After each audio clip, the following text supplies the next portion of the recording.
মনোবীক্ষণ polyclinic, চিকিৎসার জগতে এক দশক। এখন এখানে সব বিষয়ে ডাক্তারবাবু একসাথে তলায়। ফোন করুন 7477799515 এই নম্বরে। রানীনগরের নরেন্দ্রপুর পশ্চিমপাড়া এলাকায় কংগ্রেস কর্মীকে মারধরের অভিযোগ। বাজার থেকে বাড়ি ফেরার পথে মারধরের অভিযোগ তৃণমূলের বিরুদ্ধে। আহত কর্মী মুর্শিদাবাদ মেডিকেল কলেজ হাসপাতালে ভর্তি।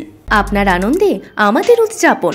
বিয়ে হোক বা পার্টি, বহরমপুরে এবার luxury banquet hall at golden retreat. জেলায় একমাত্র পিলারলেস ব্যাঙ্কোয়েট, আছে স্পা, সালন, ক্লাব মেম্বারশিপের সুযোগও। বহরমপুর শিল্প তালুকে গোল্ডেন রিট্রিট। ভোট মিটলেও অশান্তি কমার নাম নেই মুর্শিদাবাদে। রানীনগরে কংগ্রেস কর্মীকে মারধরের অভিযোগ তৃণমূলের বিরুদ্ধে। গুরুতর আহত অবস্থায় কংগ্রেস কর্মী ইয়াসিন শেখকে মুর্শিদাবাদ মেডিকেল কলেজ হাসপাতালে ভর্তি করা হয়েছে। জানা গেছে, বুধবার সন্ধ্যায় বাজার থেকে বাড়ি ফেরার পথে রানীনগরের নরেন্দ্রপুর পশ্চিমপাড়া এলাকায় কংগ্রেস কর্মী ইয়াসিন শেখের ওপর হামলা চালানো হয় বলে অভিযোগ। মারধরের পাশাপাশি তার কাছ থেকে নগদ টাকা ও মোবাইল ছিনতাই করা হয় বলেও অভিযোগ।